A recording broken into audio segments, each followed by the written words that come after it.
Hello, in this video we are going to build this nice real estate HTML template. We are going to use HTML, CSS, Sass and a little bit of JavaScript for the navigation menu. So let's just quickly go through the site.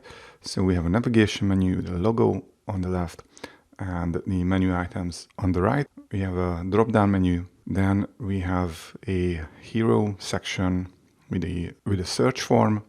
Then we have this mosaic layout for the categories. Here we are going to use CSS grid.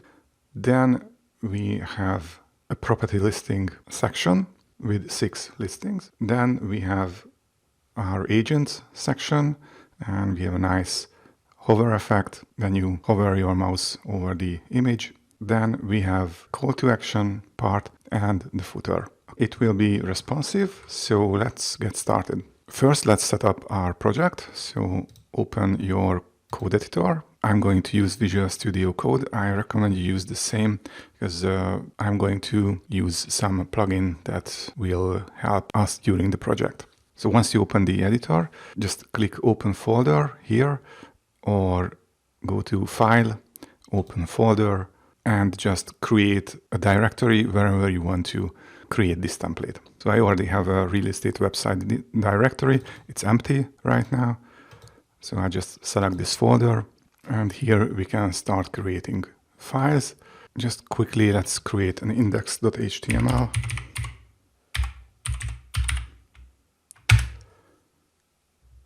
And here just enter an exclamation mark and hit your tab key. And we have our HTML boilerplate template. Just replace the title with your title. And before we go on and create more files and folders here, let's go to the extensions option of the editor. I already have a lot of extensions installed here, but we won't need these extensions for this project, but we will need 2 other extensions. So let's search for them. The first one we need is Live Sass compiler. It's this one. So just click on the install button and it's installed. And it seems it also installed this live server extension, which we will also need. And so we don't have to install it separately. And if you go and see the installed extensions, they should be here. And yes, the live Sass compiler and the live server are installed. Let's go on and create more files and folders, but we will come back and edit the settings of the live Sass compiler. So here, let's create a new folder called assets. And inside assets, let's create some more folders. CSS, fonts, JS, images, and Sass. In our Sass folder, let's create a new folder called partials. And let's create a new file called styles.scss. The extension is important. It's not CSS, it's SCSS. In the partials folder, let's create 2 more folders. The first one should be common and the other one, let's call it home. Okay, so in the common folder, we are going to store some common files, some common partial files like footer, navigation, etc. And in the home folder, we are going to store only partial Sass files that are used on the homepage. So in your HTML document, you can't just link to your SCSS file because the browser can't read Sass files. That's why we installed the live Sass compiler extension, because these Sass files will need to be compiled into regular CSS. Okay, but we need to tell the extension where to compile these Sass files. Obviously, we are going to compile them into the CSS folder. Okay, so let's go to extensions. And in the live Sass compiler extension, just click this gear icon and select extension settings. And here we need to edit this part, set your exported CSS styles, formats, and save location. Click edit here. And here the format, it's okay to leave it expanded for now. So it means that the compiled CSS file won't be minimized, but later if we want to change it, we can just replace expanded with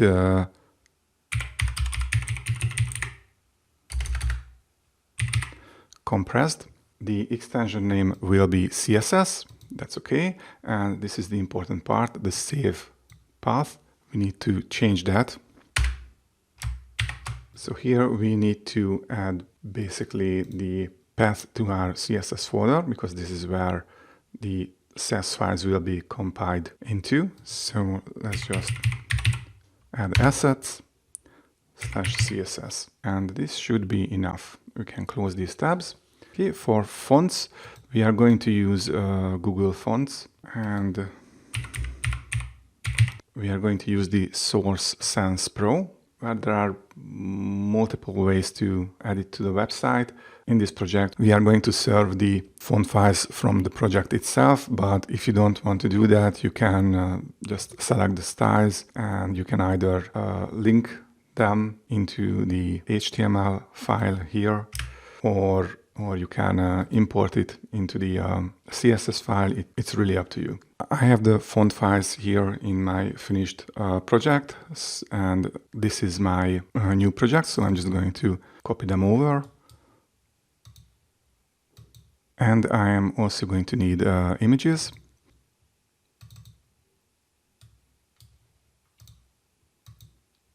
So now they are in my project folders, and we are ready to start building the website. I'm going to leave a link where you can download the images and fonts. Okay, let's start creating some Sass files. So basically we will do all the CSS inside the Sass folder. We will not touch the CSS folder. Okay, so we have this main styles.scss file. Here we are going to import all the partial files from the partial folders. So in the common, let's create a new file. We start with an underscore for Sass partial files, and let's call this variables.scss. Okay, so here we can create some variables that we can use throughout the website. So let's define some colors first. So let's add a comment, colors. And here I'll just paste a few of them. So just like in many other programming languages, you define a variable starting with the $sign and then the variable name, and then you add a value to it. So here we have 4 variables, one color for the main text color, the main accent color, link color, and the link hover color. You can name these any way you want. It doesn't really matter. Okay, what else? Let's create some font sizes. We are going to use rem units, and I'll just paste some predefined font sizes here. Here in comments you can see the value of the rem unit in pixels, and these are the names of the variables, and this is what we are going to use in our CSS. If you don't have autosave activated, just make sure to save the file. And now we need to import this variable .scss into our main style.scss. We use the import keyword, and then we add the path to the file. Here we don't use the underscore. Sass will figure out what we want.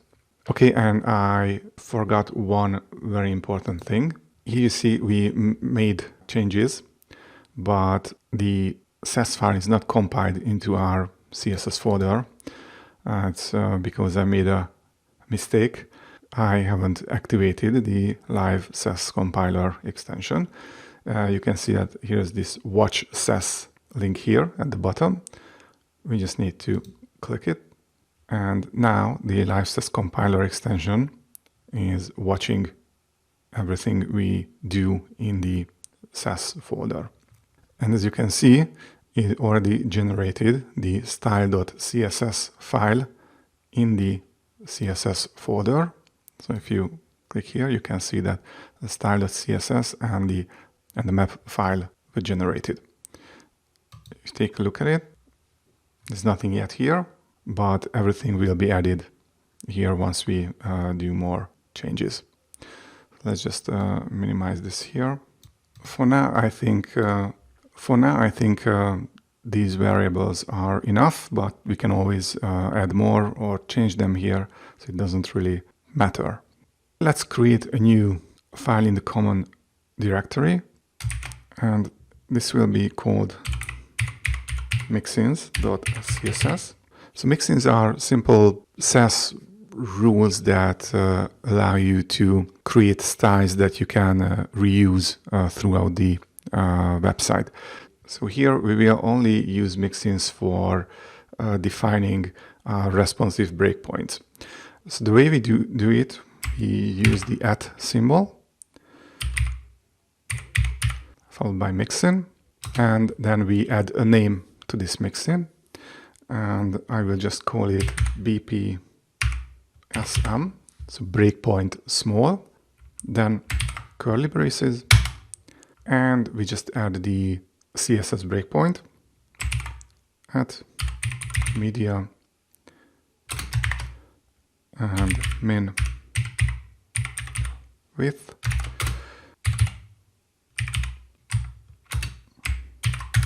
and we add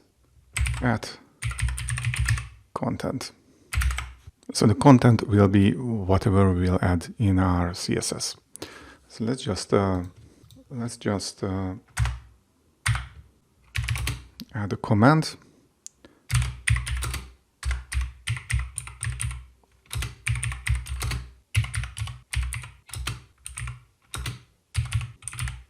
And let me just paste in some more breakpoints. So this is basically the same. I'll just use a different name. So this is breakpoint medium, and the min width for this is 48M or 768 pixel, and so on. Breakpoint large, breakpoint extra large, and breakpoint XXL. And we also have rules for max width, and this is basically the same. I'll just add the max after each name. Okay, let's save it, and let's make sure that we include this in our styles.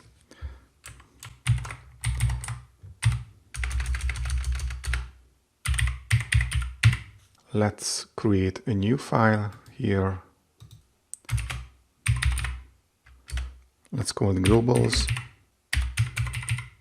Okay, and here we add some global styles, some general resets. So I define some general rules for the HTML document. The font family, we are going to use the Source Sans Pro, and also some general global resets. And let's make sure we add our fonts.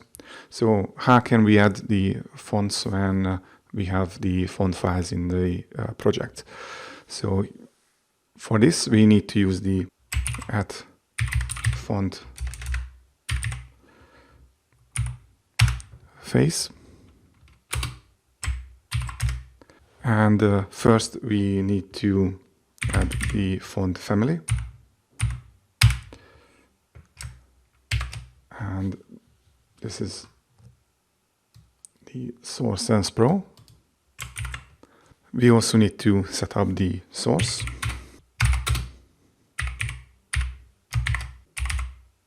It's going to be in our fonts folder, and the name of the font is Source Sans Pro.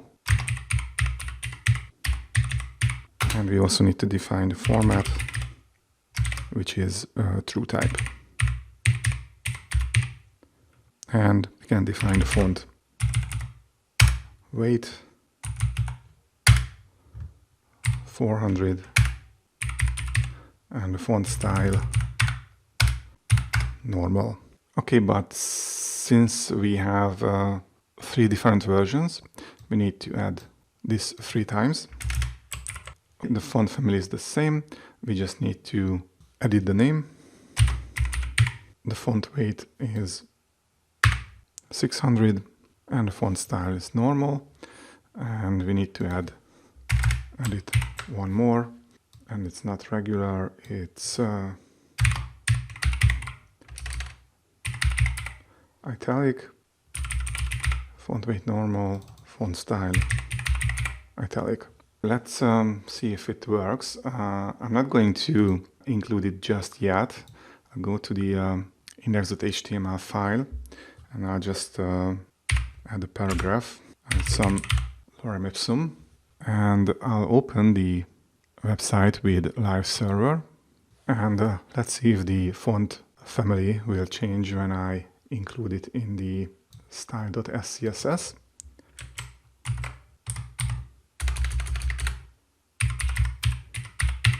Of course it didn't update because I need to add the style to my HTML. It's going to be styles.css and it's in the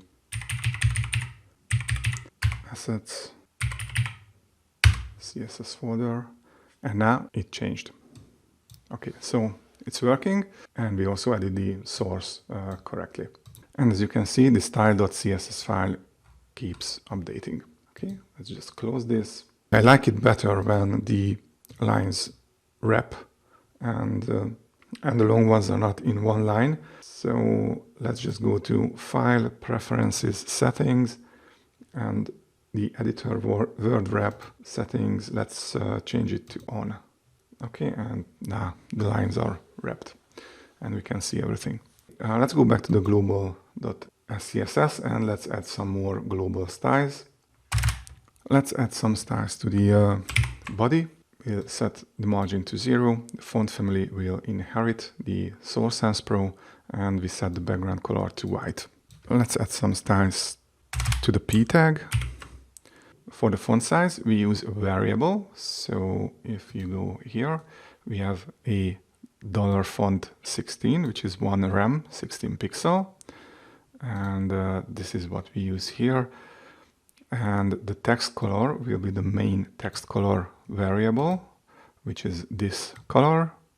And font weight, let's change it to 400. Yeah, that's better. Let's add some styles to the anchor tags.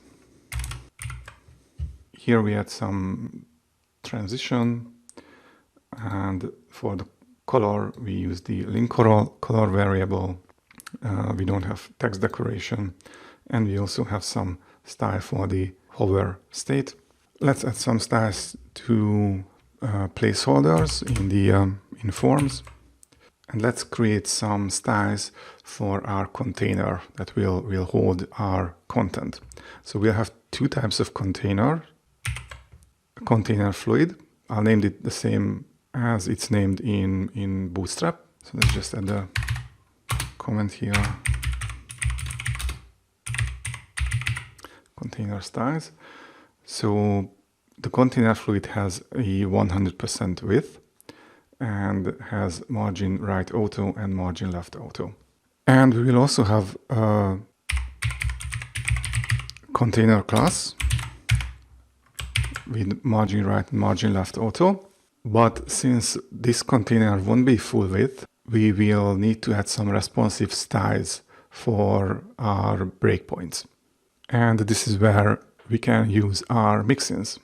And the way we do that, we will stay inside the container class and we say @include, and we add the name of the breakpoint. First, let's add BP as some max, and here we add max width 540 pixel and padding left, 1 rem, and padding right, 1 rem. Then we add some more, so I'll just paste them under this one. So we have the breakpoint small with a max width of 450 and breakpoint medium, breakpoint large, XL, XXL.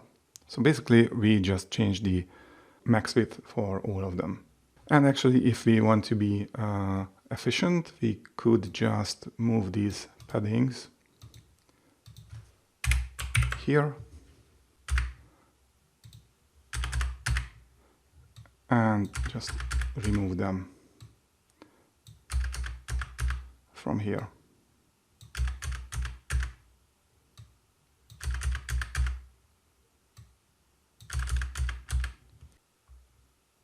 Okay, so far we have created 3 partial files.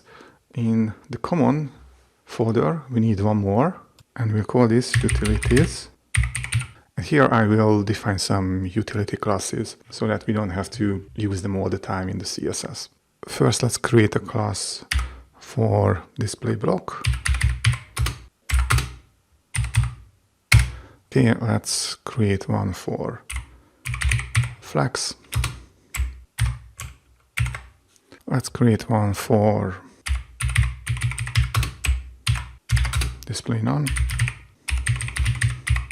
Position relative. Let's create one for position absolute. Let's create one for responsive images. The way we do this, we add a max width of 100% and a height auto. You can create a text align center. Let's create one for display grid.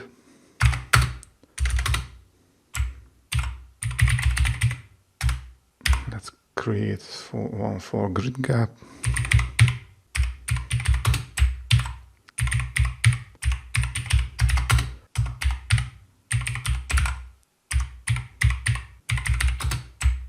For justify content, let's call this flex GC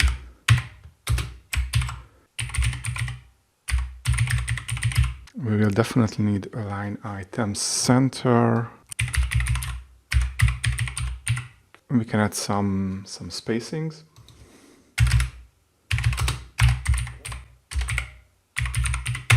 Spacings like padding and margin. I'll just paste them in here. So we have classes for padding 0, padding top, padding bottom, left, right, and the same for margin. For now it's enough. And now we can start creating our website. Okay, so let's go to index.html. Let's remove this P tag. And we will also need font awesome. Okay, so let's get it. Just search for font awesome CDN, and this is what we need. And here we just need the latest version and copy the link tag. And here we just paste it. Let's add a header with an ID of header. And here let's add a nav.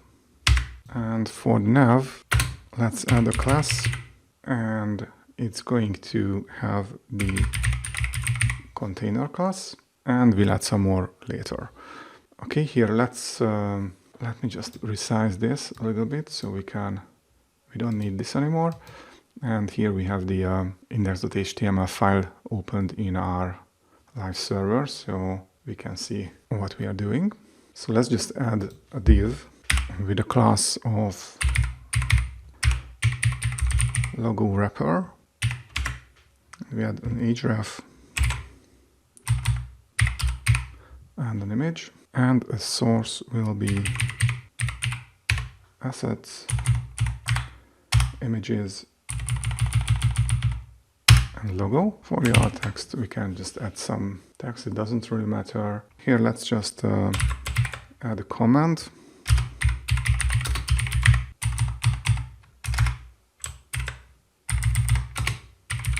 And here we can add our mobile menu. So we'll have a different markup for the mobile menu and the desktop menu. It doesn't have to be this way. You can just create one and just play around with the CSS. Sometimes it's a good idea to create separate markups for the menus. For example, if you have a huge mega menu in your desktop version and you don't want to display it, or you want your mobile menu to look different, then it's sometimes it's better to separate the two, but it's really up to you how you want to do it.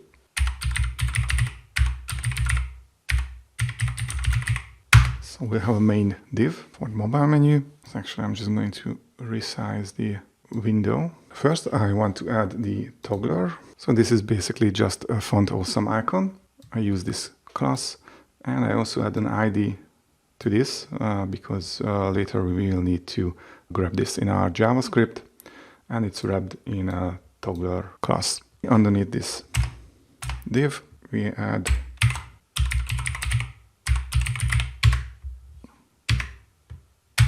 a new div. We also add some classes.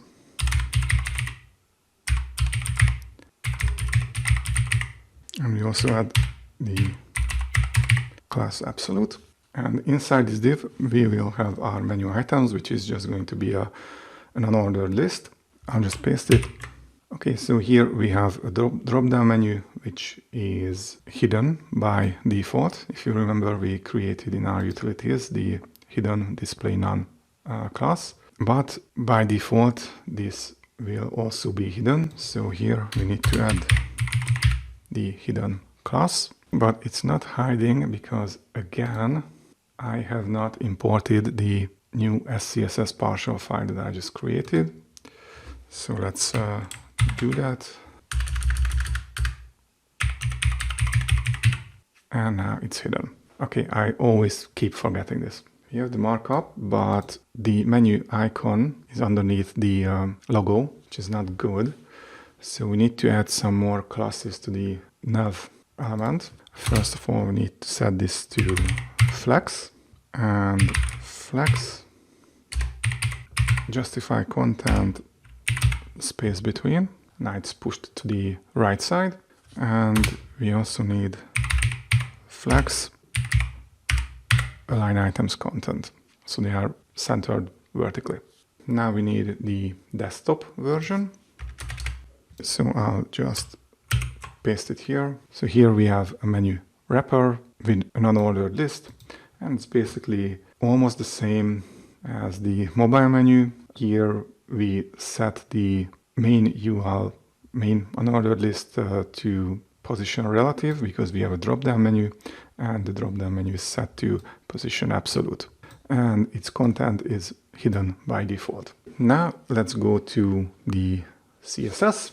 Since the navigation is used throughout the site, we can create this navigation partial file in the common directory. So let's create it. Underscore navigation.scss, and let's not forget to import it.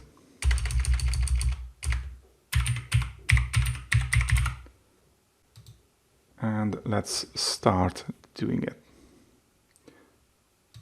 Let's make it a little bit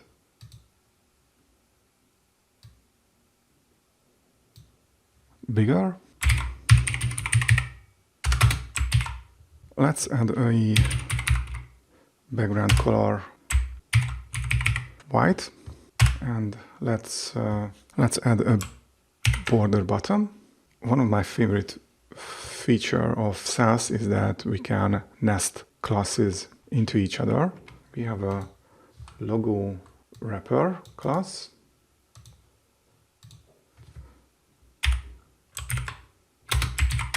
Let's set the height to 60 pixels. Let's style the nav. Let's add padding top 1 rem, padding bottom 1 rem. First, let's style the mobile menu. I made a mistake here in the logo wrapper. We need to target the image.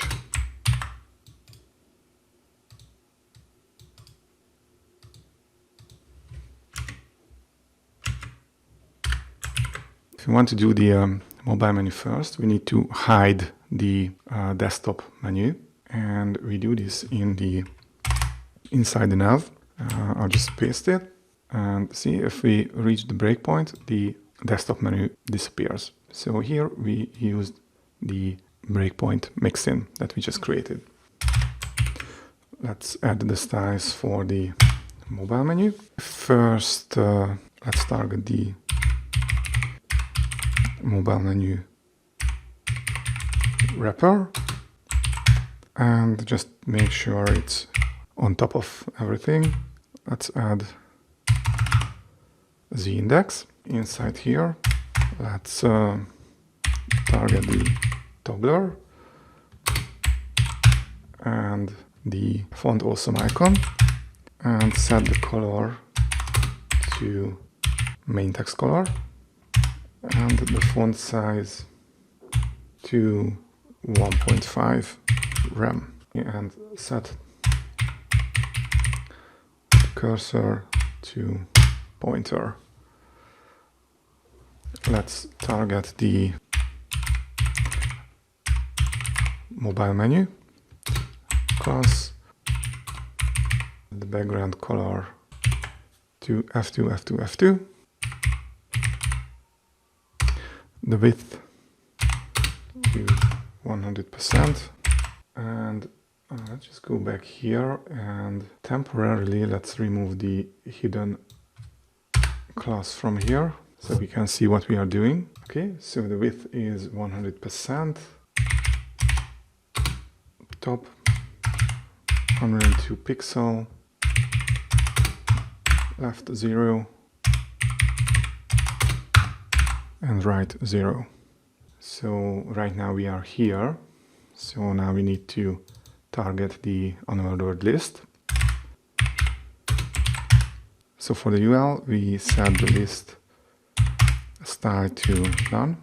Let's target the li tags. Let's add a border bottom. Let's add padding.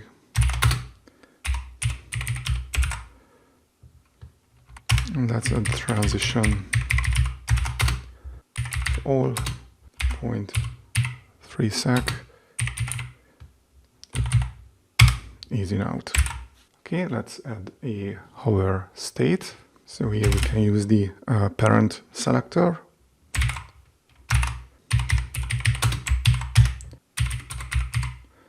And set the background color to D8, D6, D6. And if we hover over, now we have some nice hover effect. We need to add some style for the A tags inside the list items. So I will just paste it underneath here. So we just set the font size to 14 pixels, set the line height, font weight, we added the main text color variable, and we display them as block. We need to do this because, let me just comment out, if I don't use display block here, then I can't click on this item only if I hover over the link text itself. If I set it to display block, then I can click on the entire li tag. And we set the active link color and the hover link color. This icon here is a little bit big. Here we add a font size $font 13. That's a little bit better. We also have a drop-down menu, so we need to add some styles to this as well. And so we are inside the main unordered list and inside the main list items. And inside the list item, inside the main list item, we need to add another unordered list for the drop-down menu. And we'll just add some background color and some hover color for the link.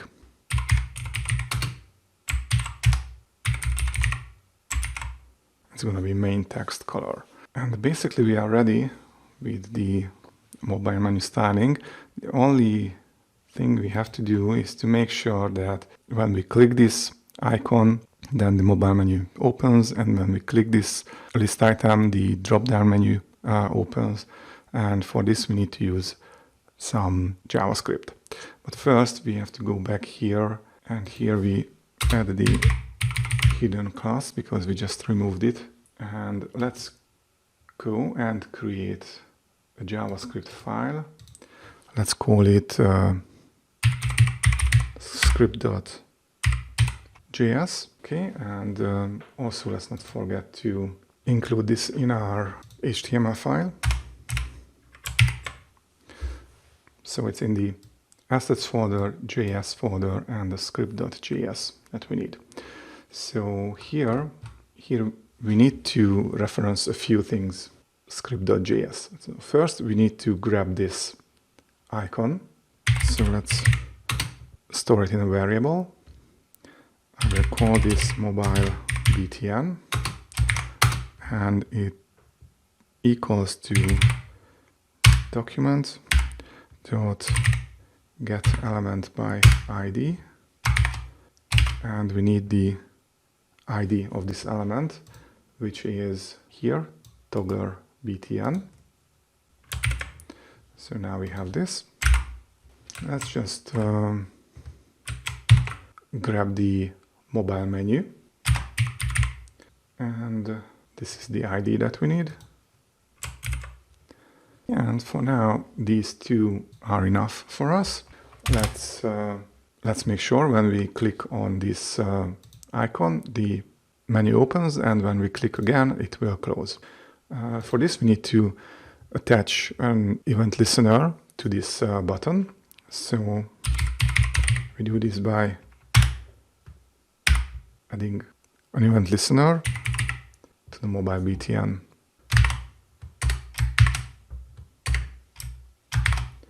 Okay, and we'll listen to the click event.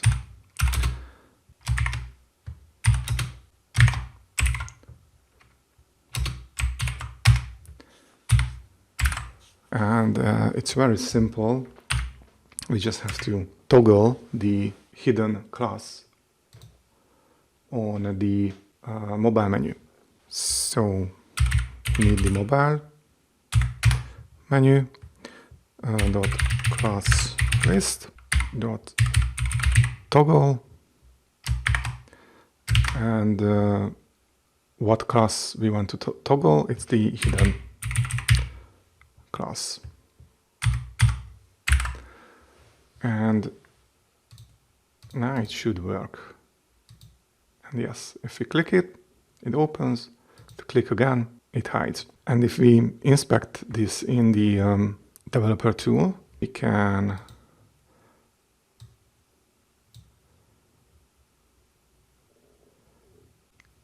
see that here is our mobile menu wrapper, and here is our mobile menu, and here's the hidden class.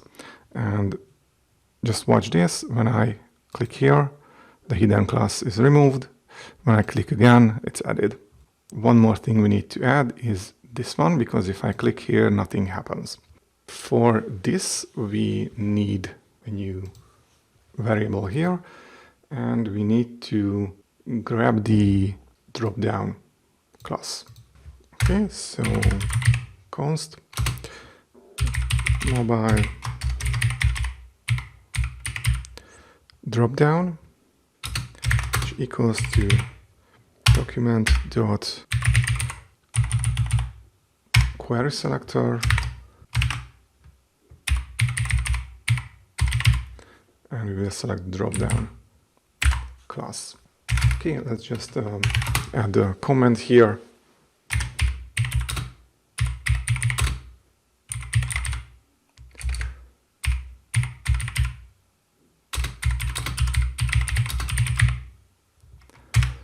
And again, we will need an event listener. We listen to the click event.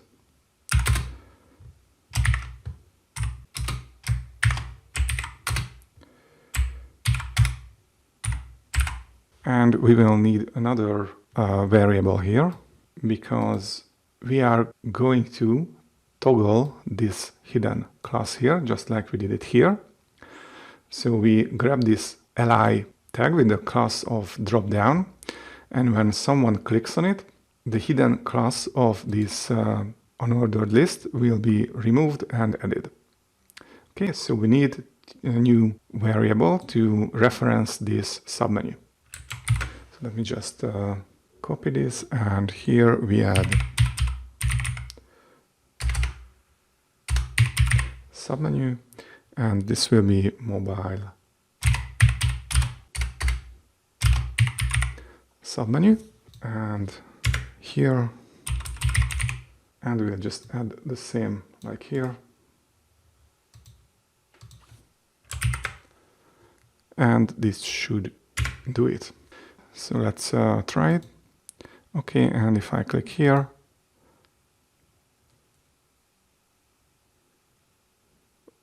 then we can see the submenu items. If I click again, it's closed. If I click here, it's closed. One more thing, I don't really like that this icon stays the same when it's open. So let's change this. It's very easy actually. We just need to change the font awesome class here when it's open and when it's closed. So this is FA bars. We can do this here. We just need to add a conditional statement, and we say if mobile menu dot class list dot contains hidden. So if the mobile menu contains the hidden class, then we do something. Or actually, we negate this. So if the mobile menu class list doesn't contain the hidden class, then we say mobile btn dot class list dot remove fa bars, and we also add the fa x mark. Okay, so this will change this icon into an X sign. Let's try it. Okay, so when it's open, it's changed. So we need to make sure that it changes back when it's closed. So we add an else statement here.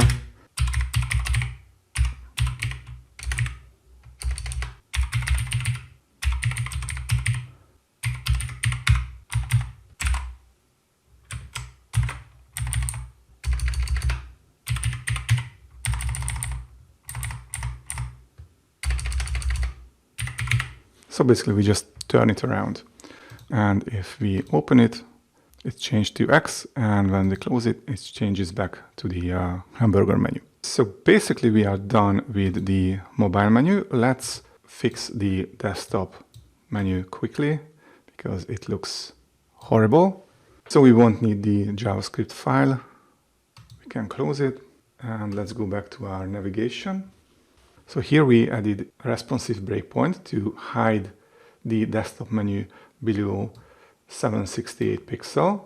Now we need to do the same for the mobile menu, because above 768 we don't want to display the mobile menu. We want to hide it. Okay, so here inside our nav, we just add this, and now it disappeared. Okay, let's Let's add the comment here.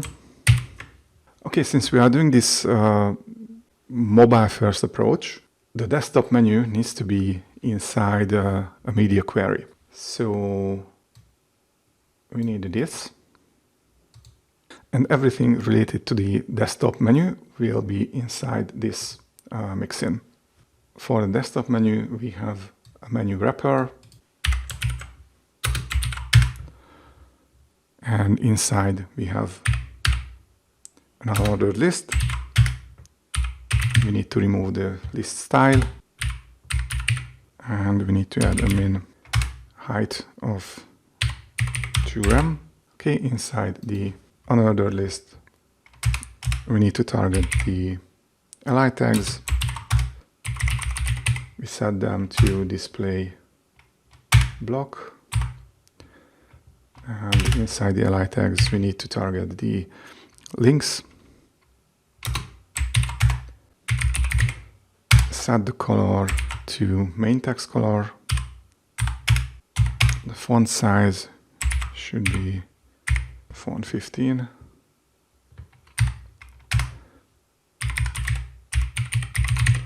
Font weight.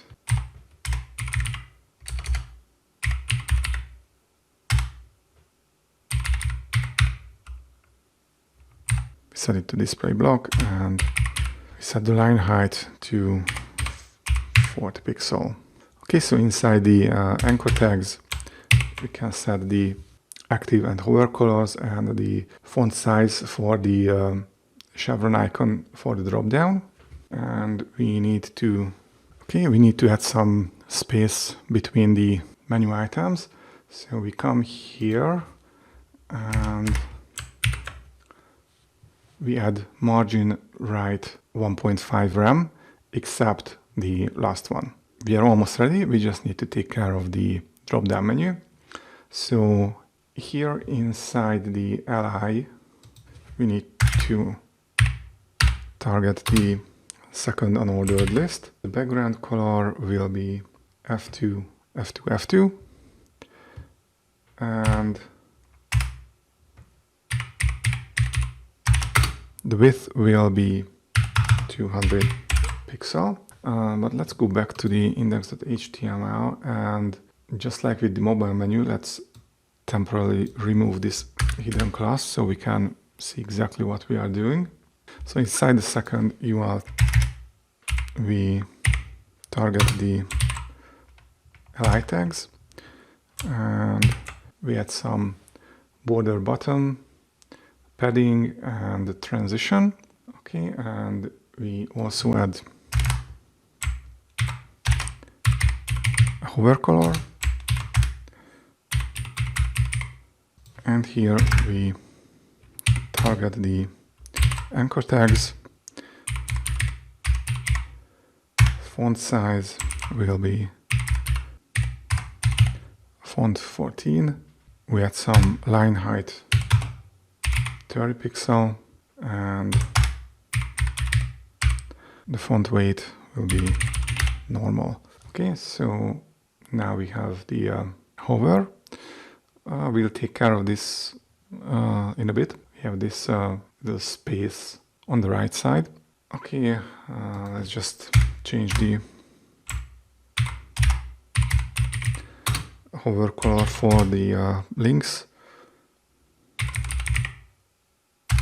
And it's going to be the main text color. Let's add back the hidden class here. And let's go back. And the way we can display this, I don't want this to show when someone clicks on this link. I want this to show when someone hovers over this link. So the way we can do that is we add a different display property to this entire unordered list, but only when this list item is hovered. So we need to add here a hover state.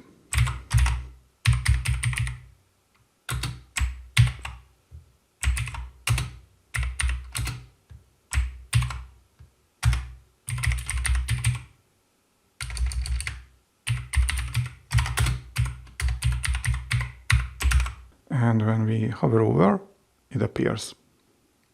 So when we hover over this li tag, the entire URL, the entire unordered list appears. Now let's take care of this gap here. We need to add it here. We need to add the margin right 0.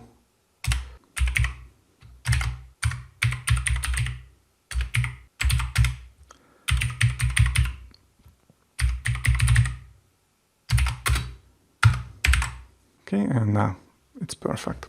So now we have a nice navigation bar, we have a drop-down menu, and it's also responsive. Can go on and start doing the hero section. So now that we have our navigation menu in place, we need to move on and create this hero section. So here we have a background image, we have a text, and we have a form. So let's go back to our site. So we won't need the navigation anymore. And we can also close the variables and the mixins. And let's create a new partial, but this time in the home folder. Let's call this hero.scss. And let's also not forget to import it. Let's close this header section and let's create a new section called hero.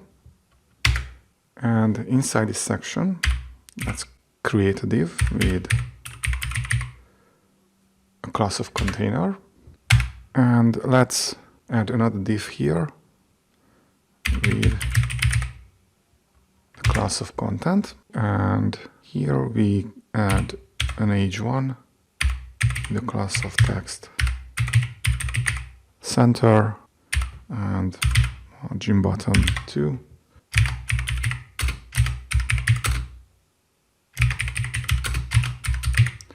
Underneath this h1, let's create a new div with a class of search box. Okay, and inside this search box, we add the input field and the select menus. So this should be a simple input field. Let's add each of them in a separate div. Let's call this keyword.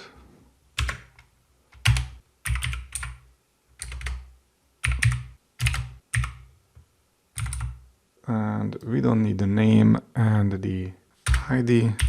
Let's just add a placeholder, enter, keyword. Okay, let's add a new div for the first select option menu. Let's call this custom select. And this is going to be a select menu. We don't need name and ID here. And inside we add options. And this is going to be called property type. And let's just copy down a few times.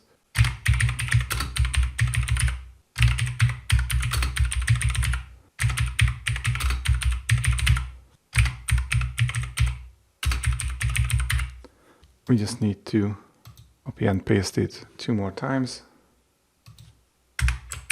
But here we change the first value to select location and select price range. Okay, and we also need a button.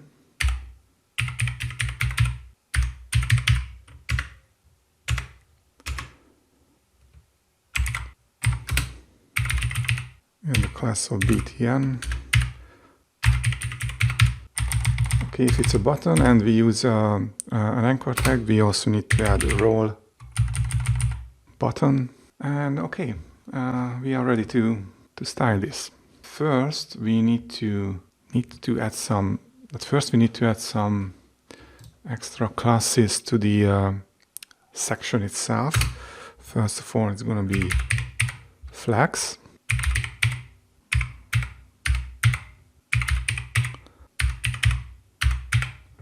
Okay, and we need to add a display grid to this search box. Let's go back to the CSS.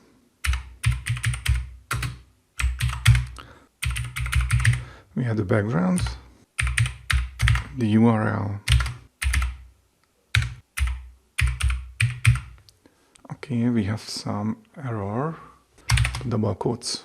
I remove the double quotes when I copy it here. Okay, so want to add some semi-transparent overlay on the image. So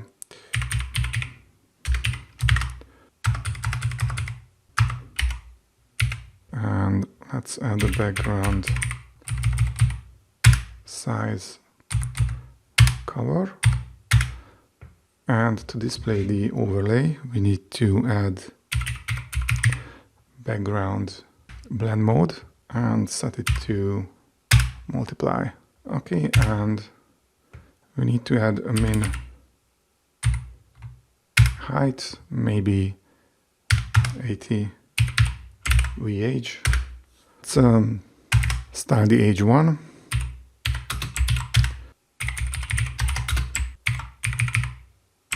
The text color is white and font size the larger one is the font age 1. Let's add some global styles to these fields. Since we may use forms in other parts of the website, we shouldn't add it here in this CSS file. We should add it to the global CSS. Maybe here. I'll just paste it, and now the input fields and now these fields look much better. Okay, so we added a 100% width and added some paddings. I don't really like rounded corners, so I removed the border radius and added a 1 pixel solid border, and also some similar styles to the select fields. Now we can go back to the CSS, and before we start styling these, let's go back to the HTML and let's add some padding here.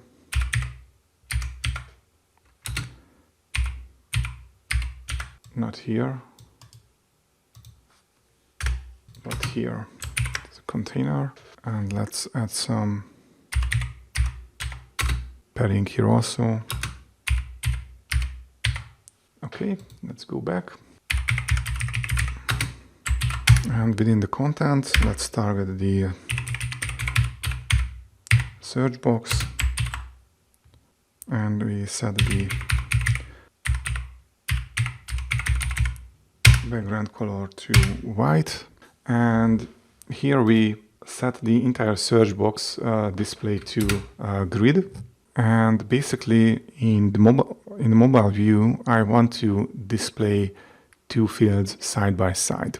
And the way I can do that is set the grid template columns to 1FR, 1FR, and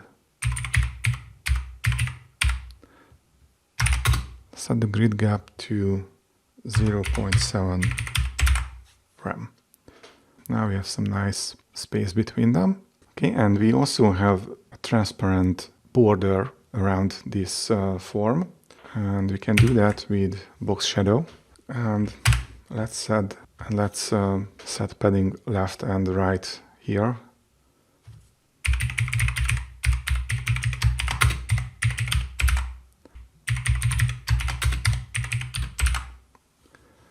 Let's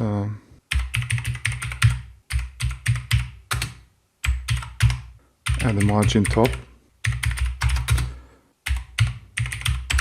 to the search button, and obviously we need to do something with this search button. We can also add this to the global, because we can use buttons anywhere on our website. I'll just paste it. And this btn class has a background color with the main accent color, text color white, no text, decoration, and some padding, and also has a hover. All we have left is make sure that on desktop view it's different. So in desktop view, all of them should be side by side. Okay, let's go back to the hero.css, and inside the content, underneath the search box class, we add a mixin.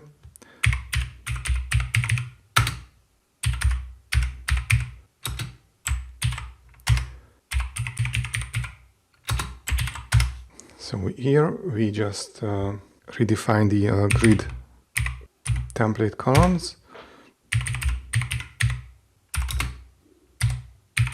Okay, so here we use the shorthand, so we repeat 4 times and each of them will be 1 fraction. And if we check it, now everything is side by side except the button.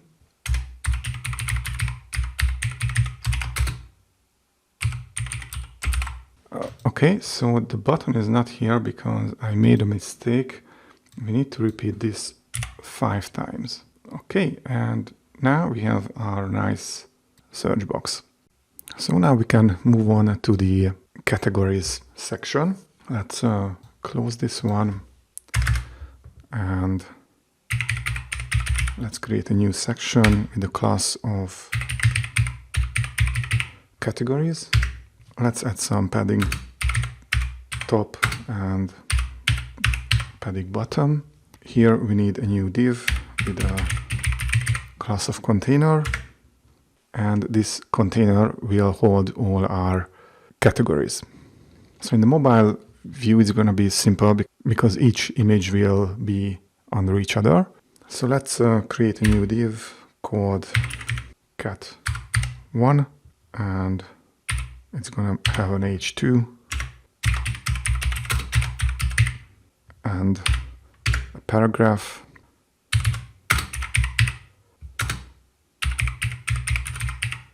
And each category will have a series of flex classes. Justify content center, align item center, and flex direction column. So we basically need to copy this one and just paste it 3 more times and just change the titles.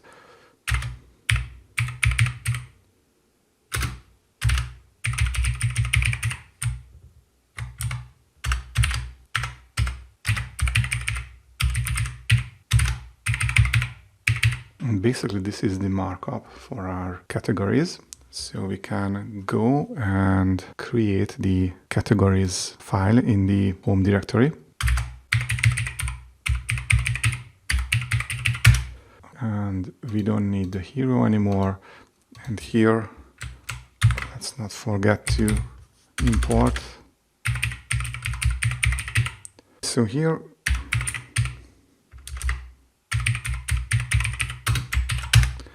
we need the categories class, and inside the categories we need the container. Here let's add the styles to the categories. So first category will be background,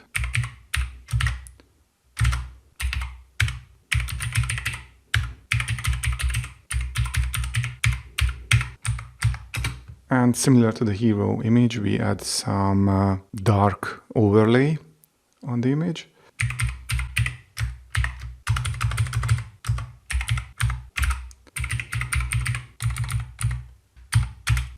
Set the background size to cover and the background blend mode to multiply. And we set the height to and And the text color should be white. Okay, we also need to set the text color to this p tag.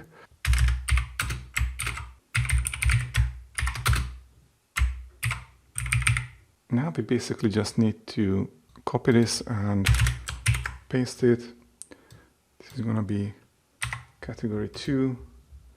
Oh, I forgot to change the classes here. This should be luxury properties. The third one should be apartments, but here we change the height to 605, and the fourth one should be offices. Okay, let's add some spaces between them. But since we are going to use CSS grid on the desktop view, we can just go back here, and here in the container, let's add grid and grid gap. It looks quite okay, but here we are repeating a lot of code, so I just come here and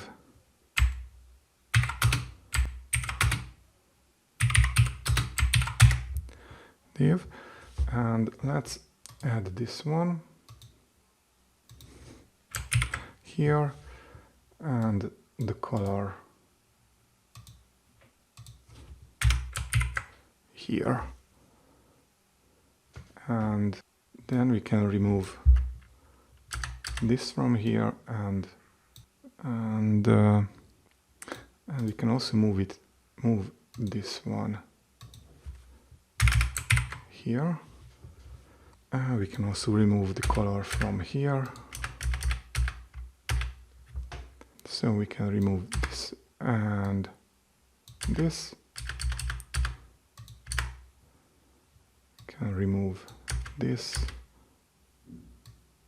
and this.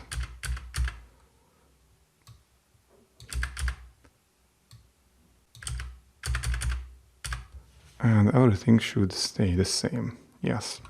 Let's add some hover color to the images. We can do it on the div.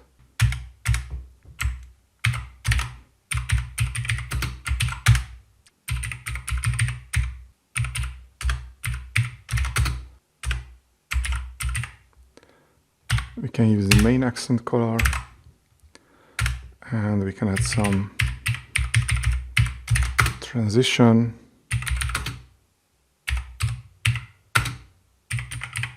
This looks nice.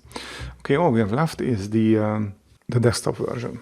Okay, so let me just close this panel and a breakpoint mixin.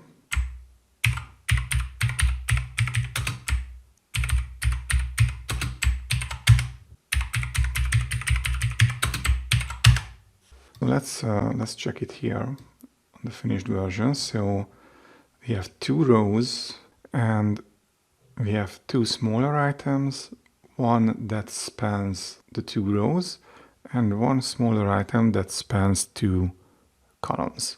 So first of all, we need grid template columns, and we'll repeat it 3 times, and 1 FR. You can see it already changed. And we also need grid template rows, and it's gonna repeat twice, and 1 FR. To put it here, to put the offices here and to span it 2 columns, we'll use grid template areas. You see, it's gonna be very easy and straightforward. So in the grid template areas, we just basically write what order we want the different items to show up. So you can call these template areas any way you want, but then you will need to use it later. So first of all, so I'm just going to give the same name as the classes here. So in quotation marks, I use cat1.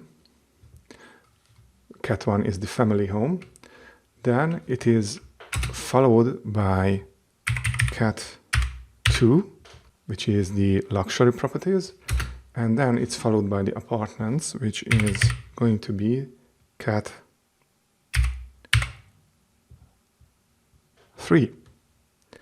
Now, the second row will be cat4, which is the offices, but it spans 2 columns, so I will write cat4 again. And in the third column, the apartments spans to the second row, so I will use cat3 here again. Okay, so we don't see any changes right now because we need to add these areas to the actual classes. So I'm just going to copy these 4 and add it inside the container. And here I'll just add grid area, and I'll add the name of that area. So we do the same with the other ones. So cat2 will be cat2, cat3 will be cat3, and cat4 will be cat4. And now everything is in place. Again, we can do some refactoring here.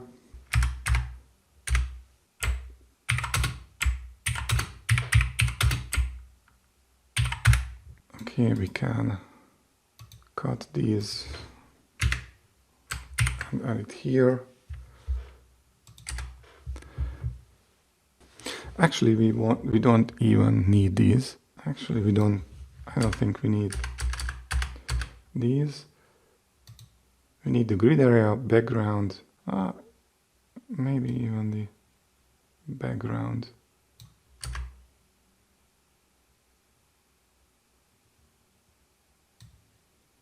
No, we don't need anything. We only need the grid area.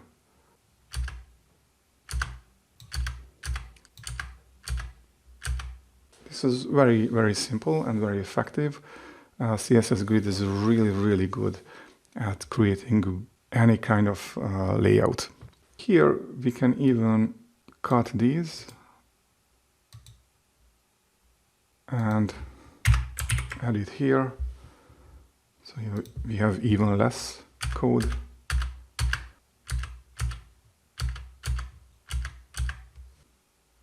So now that we have the categories section, the next one is the latest listings. Let's resize the browser. We won't need the categories anymore. Let's create a new file.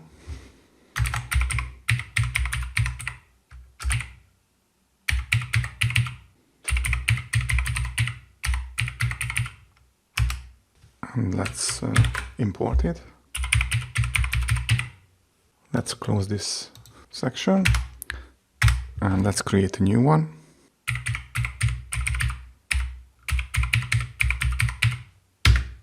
Okay, let's add some padding to this section. Let's add a container and let's add a section title. And let's add an H2.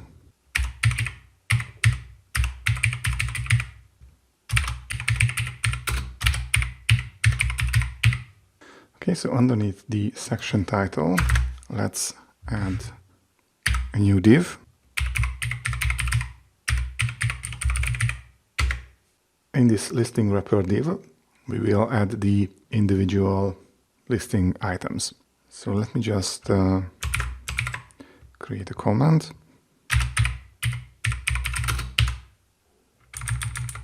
And let's create a new div.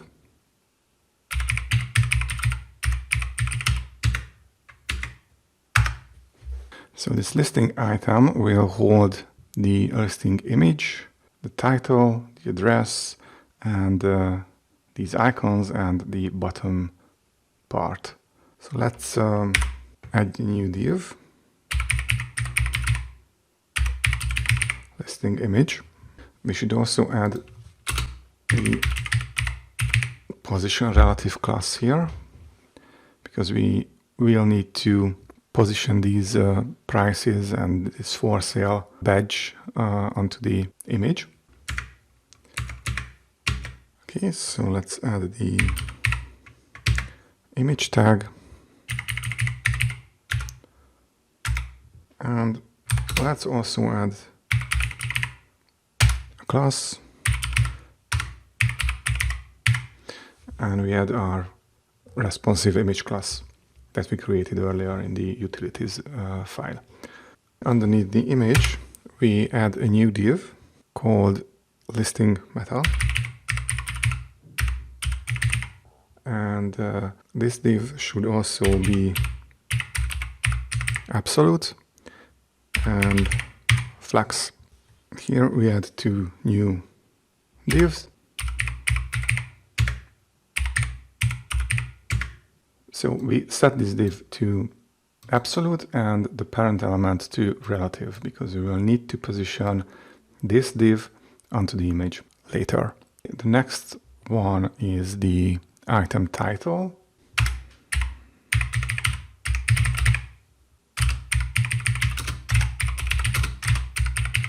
Okay, let's add some padding.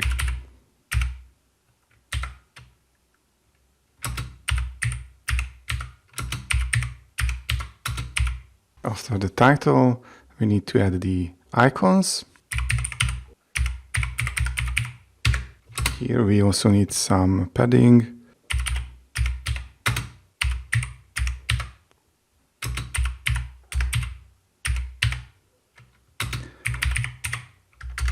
We also need flex, and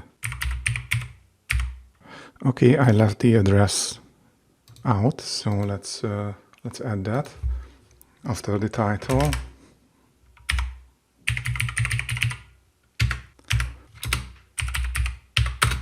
Here we are going to use a font awesome icon and a text. Let's go to the item icons part. Here inside we need three divs.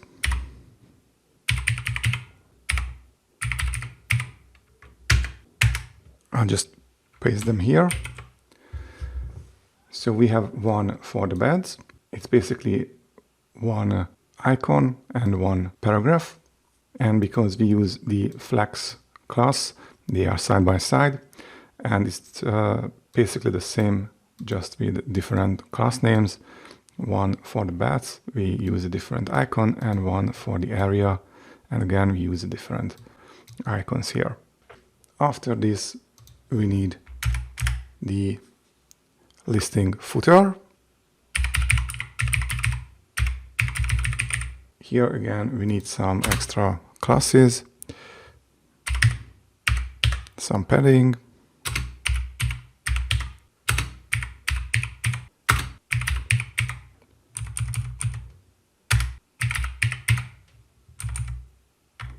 so here we use flex and justify content space between and align items center. And inside this div, we have basically two divs, one for the image and name and one for the details button. So we have one div for the agent. Again, we use the flex class here, so they are side by side. And we have an image and a paragraph tag. And again, with the details, it's just an anchor tag with a class of btn that we will style. So basically, this is the markup. Let's style it, and once we are done, we'll just copy this listing. We'll just copy this listing item a few more times. But I think something is not quite right. I think I lost a closing div somewhere, so let's just close these.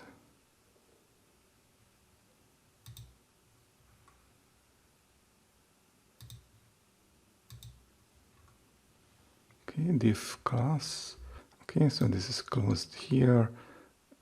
This one has a pair here, and I don't think we need this here.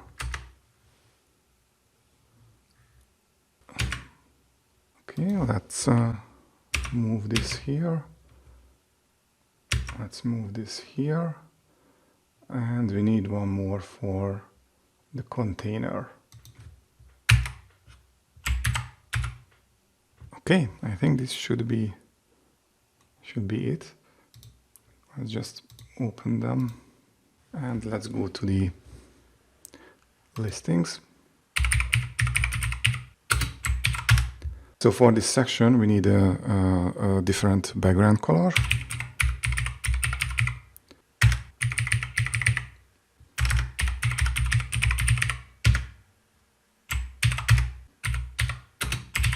Okay, let's change the color.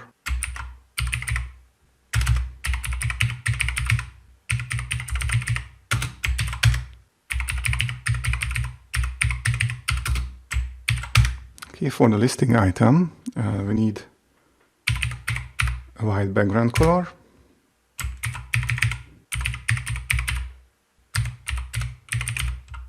We need to target the listing image. Let's set the width 100% and the height to 100%, and we need to add a dark overlay, but we'll do it a little bit different than with the other images. We use the after pseudo element.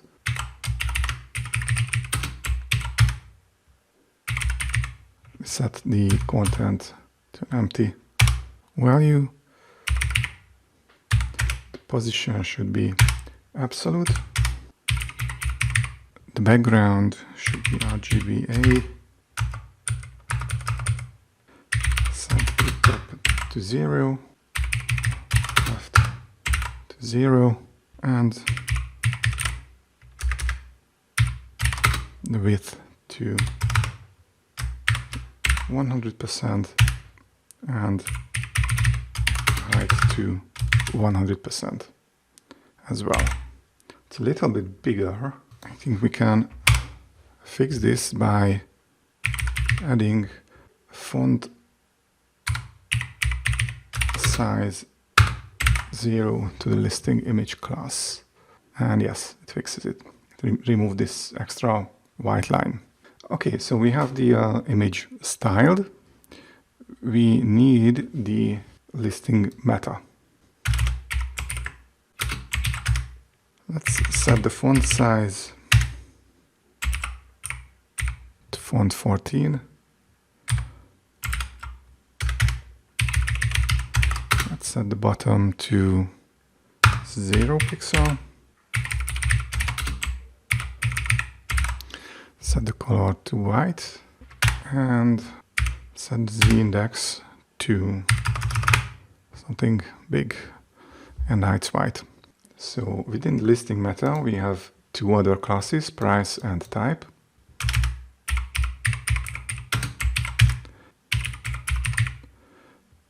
Let's set the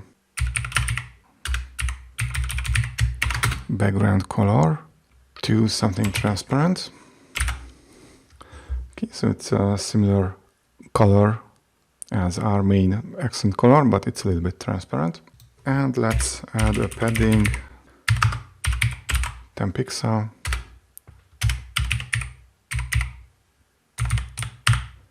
And the margin right 1 pixel.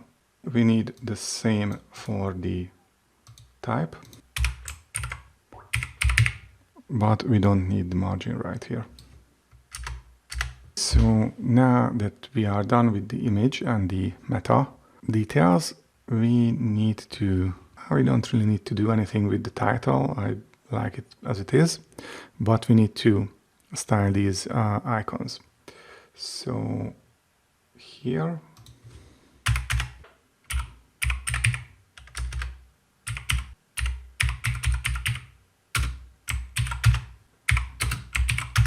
and first we need to style the icons. So here the icons are in a circle, and to do that, let me just paste the code here. So we add the background color. This is the background color of the circle, so to say. Then we set the text color, which is the color of the icon itself, to our main accent color. And we set the font size to font 12. Now to make this circular, we need to use border radius 50%. And this itself doesn't make it a perfect circle. If you want to make it a perfect circle, you need to set the line height, the width, and the height to the same value. So here we set all three of them to 2 rems. And we also align it to the center. And for the paragraph tag, we just add line height 2.2 rem, and now they are in line. Now we can start styling the footer part.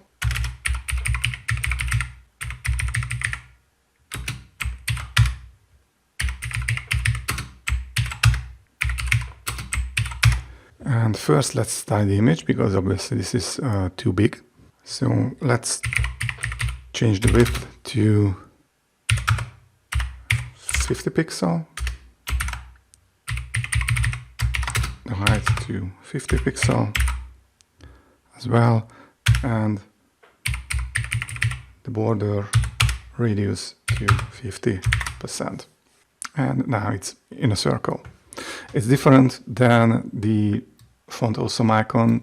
For an image, it's just enough to set the width, height, and border radius to make it a perfect circle. And let's style the paragraph tag here. And here we just need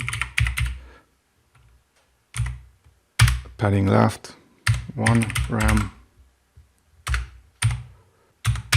line height 3 rem,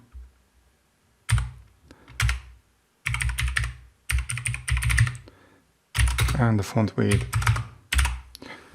set it to a little bold. And now all we need to do is style the bottom.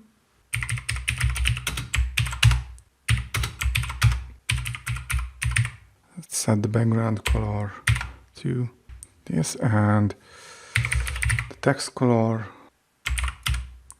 should be the main accent color, and the font size should be font 14. Here we have a gray line here. Well, we can add here a border top, and yeah, now it's okay.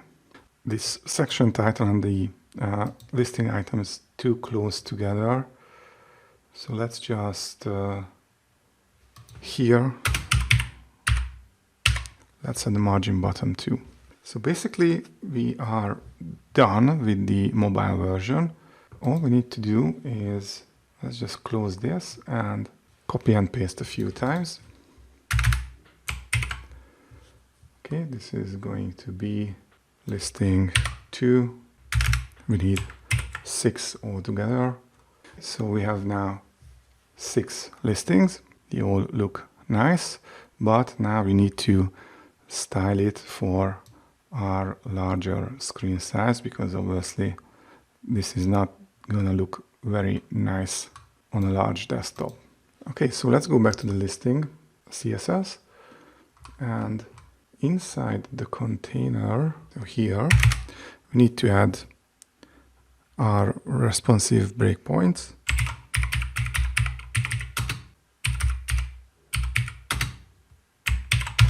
And for the medium size, we'll say that listing wrapper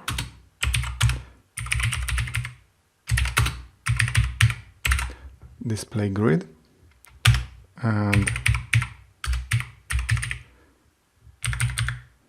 grid template columns 1 FR, 1 FR.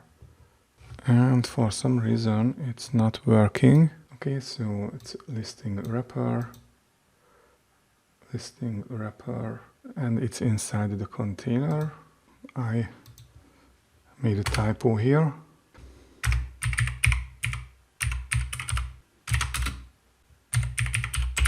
Okay, so we added a grid gap 1 rem, and now they are apart. Okay, so if I'm on a small screen size, the listings are in 1 column. If I have a bigger screen size, it's in 2 columns. And we need to add 1 more breakpoint because now they are too big. Okay, so let's add include ppxl. We basically just need the same listing wrapper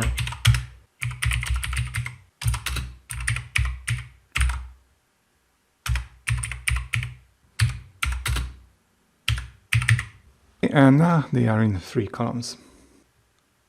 Very good. So we are done with the latest listings. Okay, so next we have to do the agents section. So let's close this one, and first of all let's create a new CSS file.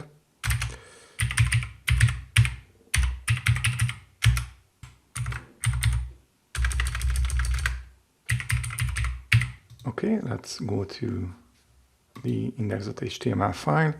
Let's create a new section. Let's add the padding here. And let's create, actually, we can just copy this part here. And just let's close the container and just change this text to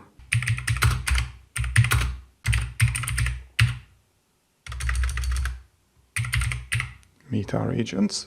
And we need a new div outside of the container because the agents will be in a full width container.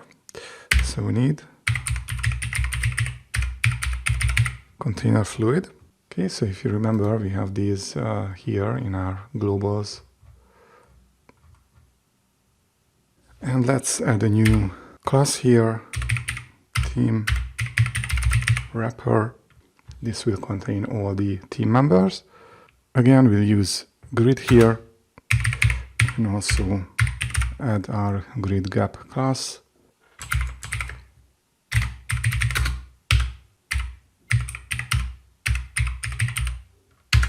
Okay, we need to also add here the relative class because here we have the name on the image.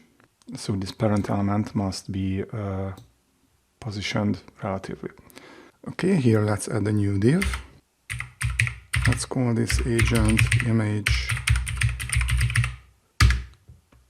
container. And this one also needs to be relative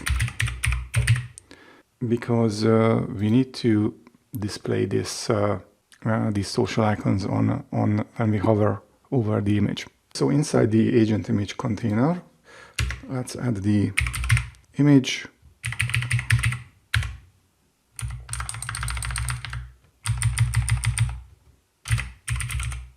and let's add our responsive class.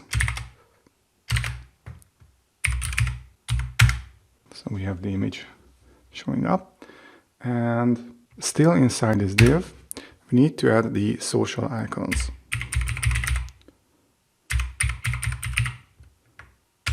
So we need to also add here our absolute class. Okay, so because the parent element is relative, this one should be absolute. It's a bit strange because the other div is also has the relative class, but it's because we're going to have another div under this one here for the names and the roles. So still here, let's add some flex classes.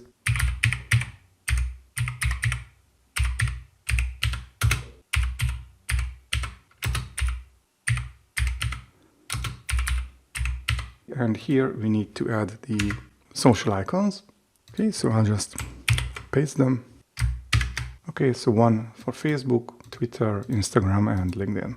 Okay, and as I mentioned here, we need to add another div.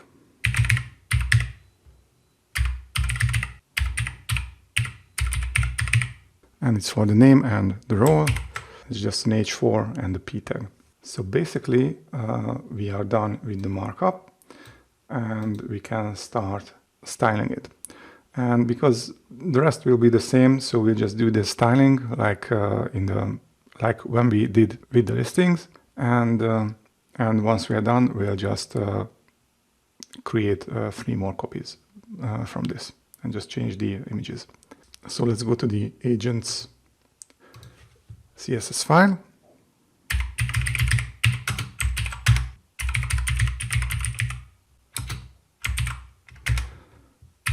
So let's just add a different color for the title.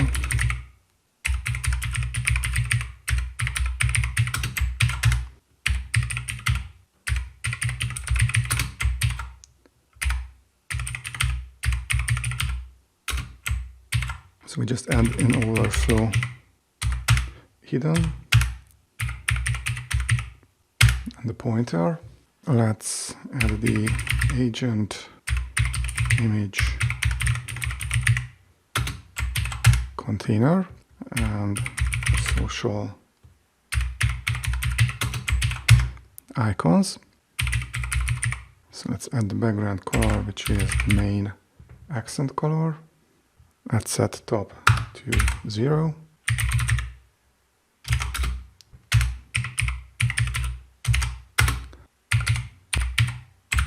Well, actually the right should be minus 45 pixel. And let's set the visibility to hidden. Okay, and let's add the transition.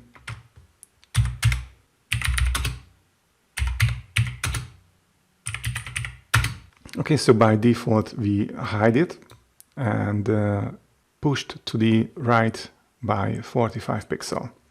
So when we hover over the image, it will give you the feel that it slowly comes in from the right side, from the top right side of the image.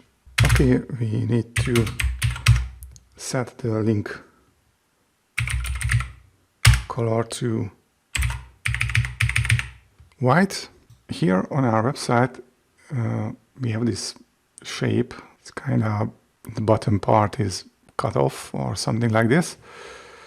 So for now, let's change this back to 0 and let's comment this out so we can see it. And the way we can achieve that shape is if we add a pseudo element to this to the social icons class. So after the A, we say after, set the content to empty, position absolute, set the width to 0, the height to 0. Let's set the, so basically we can play around with the border. So let's set the border top to 50 pixel, solid, main accent color, the border right 50 pixel, solid, transparent. It's almost there. You can see it here. We just need to push it down. Let's set bottom to 0, left to 0,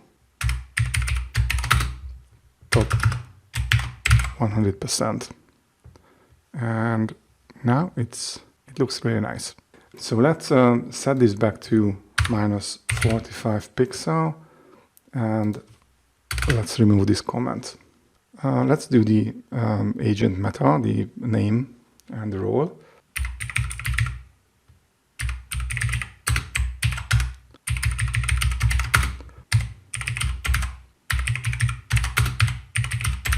And for the H4, let's set the color to white. Let's set the font size to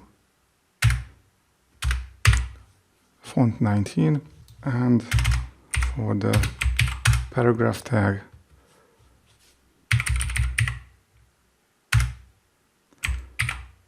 the color again white, and the font style italic. Okay, so now we need to make sure that these social icons appear when we hover over the image. So let's go back here and add a hover state.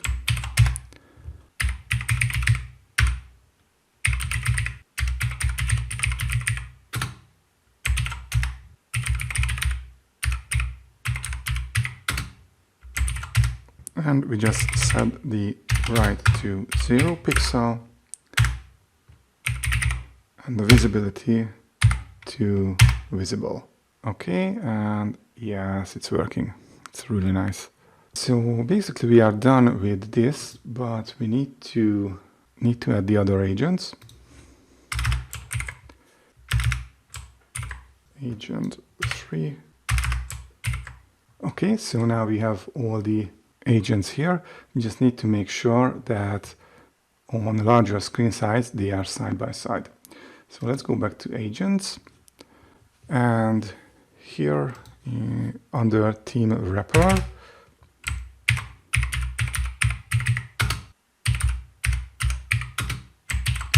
for the medium breakpoint, we add grid template columns, 1 FR, 1 FR.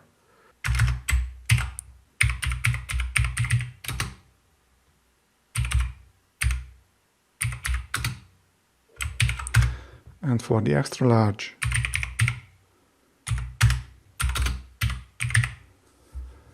and now they should look really nice. So at medium size, 2 agents are next to each other. They are in 2 columns, and the hover stuff is working as well.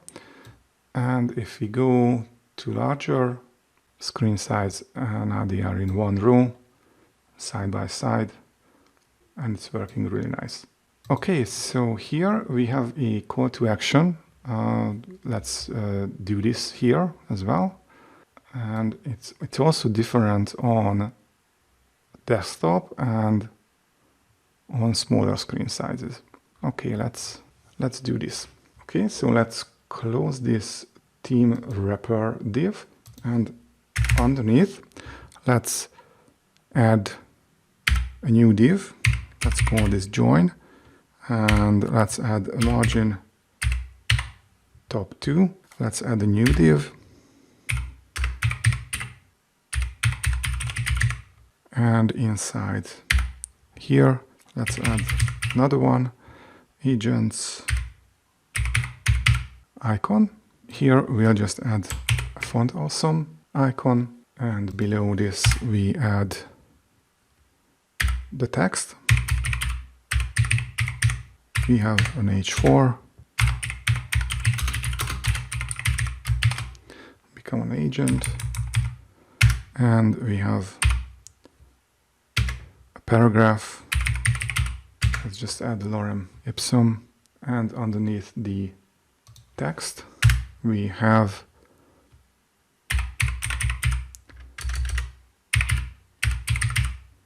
a button,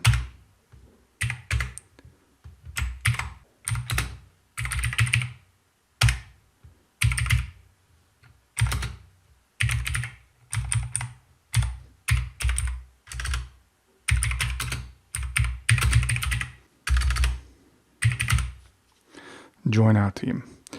Okay, and basically this is it. This is the markup for this. And let's go back to the agents.css and let's style it. Okay, so we need to add the code under the theme wrapper.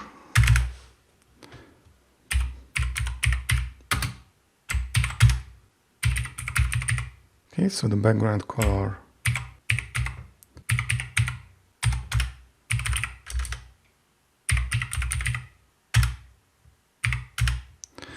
display flags, flags direction column, and the padding 2 rem 1 rem. Let's target the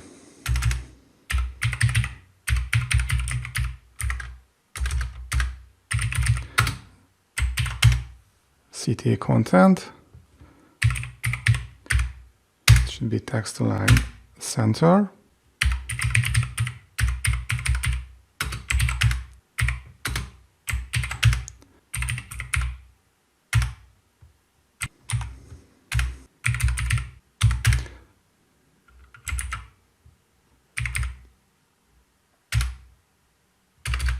And we need to create a circle around the icon like we did in the listing section.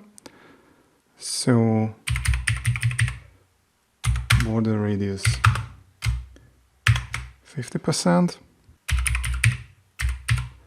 line height 3.5 rem,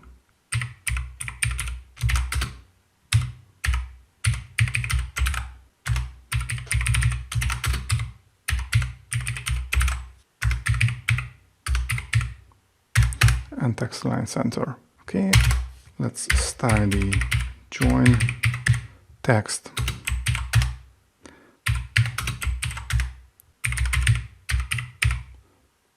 And let's style the button.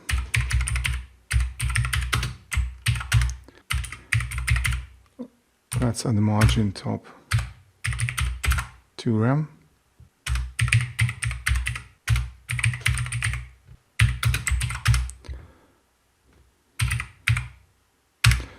And the background color should be the same color as the circle. Text transform uppercase, color be the main accent color, and the font size should be a little smaller. So now we are done with the mobile view. We need to add some extra responsive CSS to the desktop version. Okay, so let's just make it a little bit bigger and this one smaller. And here we can add the responsive breakpoint.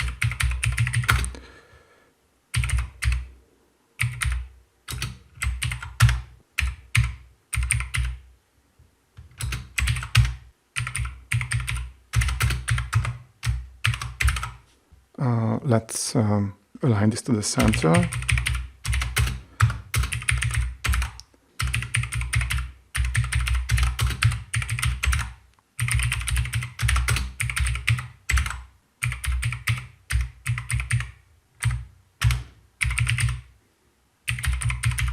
Okay, inside the join class, let's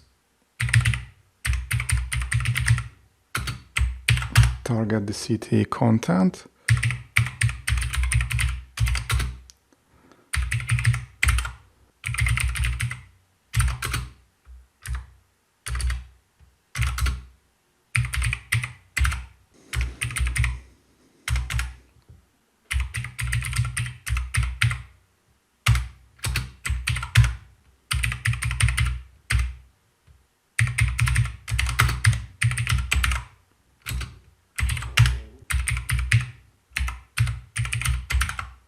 So let's just make this icon a little bit bigger.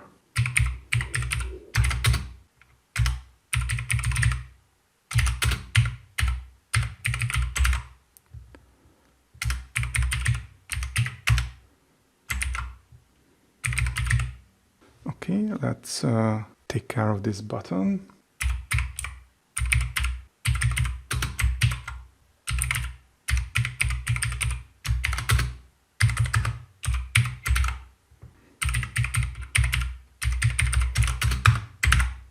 It looks really nice. If we go to a larger screen size, it's reduced to 70%. If we go even larger, maybe we could reduce the width even further.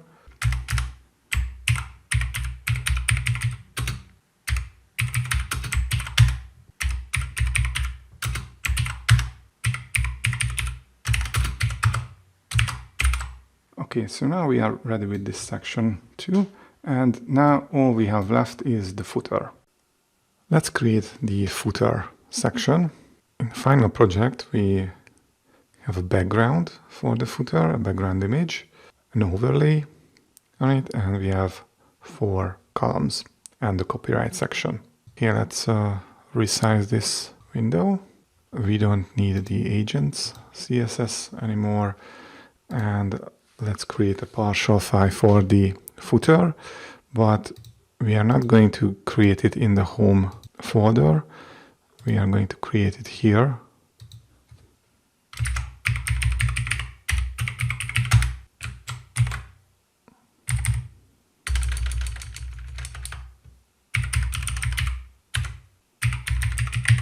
Let's close this agents section and let's add a footer tag with the class of footer. Let's add container. Let's add another class. And let's add grid classes.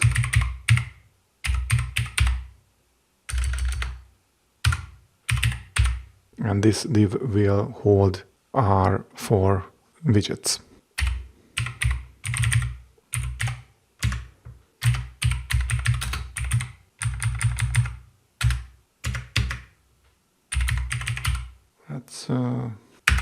Let's remove some text from here.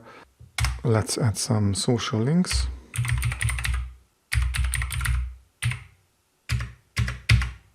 I'll just paste them here.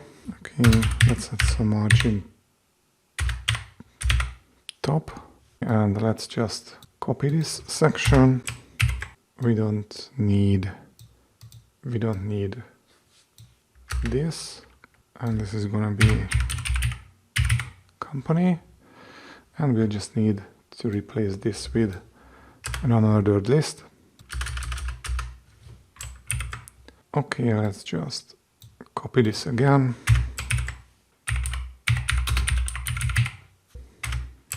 And again, this one is going to be contact.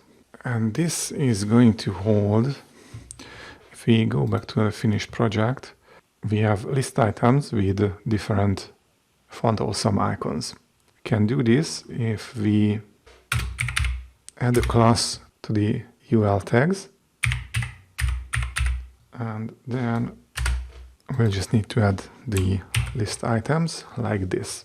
Okay, so inside the span tag, we add the font awesome icon.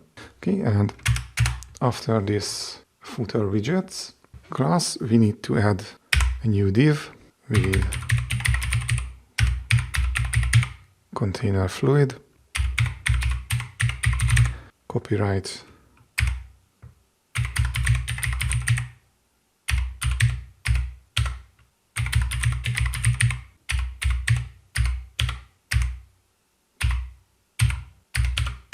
and here we'll have 2 divs, one for the left item and one for the right item.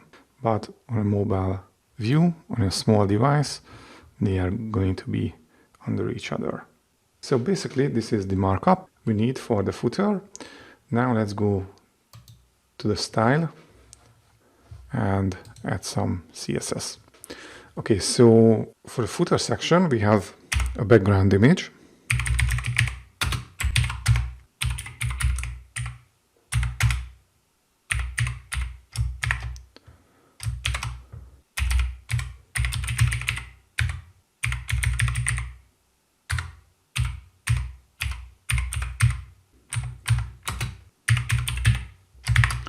And here also we'll add a dark overlay.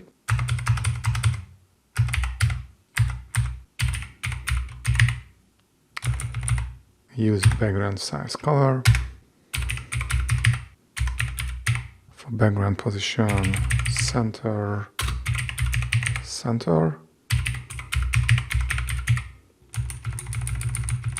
And padding top to rem. So inside the footer, let's target the footer widgets, the H4. Okay, so the widget titles color will be white. Font size will be font 20. And the text transform uppercase. The paragraph color should be white. The font weight 400.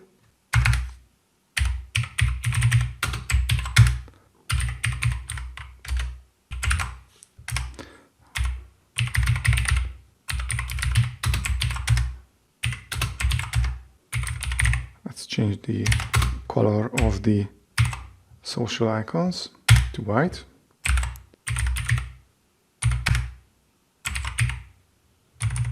Also the font size. And margin right should be 8 rem. Let's remove the list styles from the other two widgets.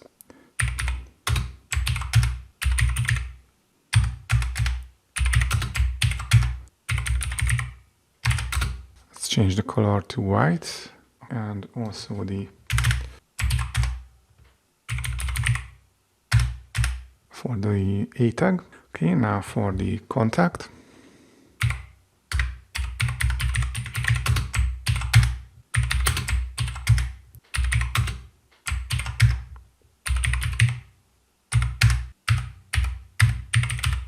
Let's do the copyright.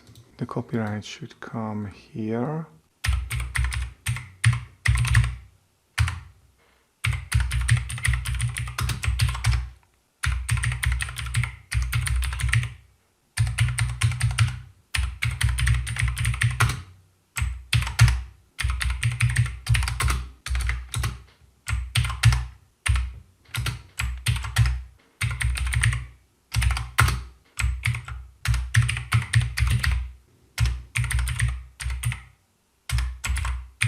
And we set the font size to 15. And for the right content, it's basically the same. Maybe we could add some padding top.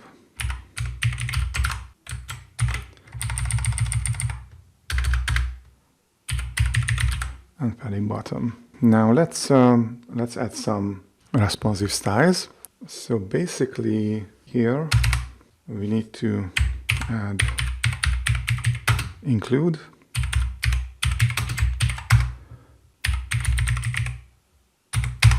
footer widgets and grid template columns 1 FR 1 FR. Let's copy this. And from extra large, we need 4 columns, and this should do it. Okay, so we have 2 columns, and now we have 4 columns. The copyright, we could leave it like this, or we could add some media query here too.